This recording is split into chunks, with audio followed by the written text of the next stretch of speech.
Hi everyone! Today, our game named Find It and Match game. So, this is our game material. We use cardboard and pen. Our game is based on puzzle matching. The method to play is look at above equation. We have three equations to be solved. The first one is x plus y equal to 600.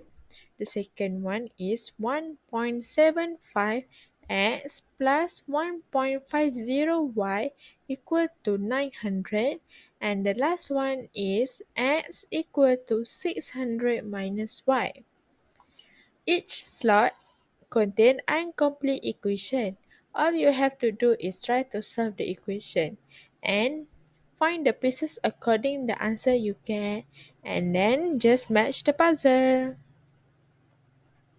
So this is the final look if you complete the puzzle and all after you answer all of the question. Thank you.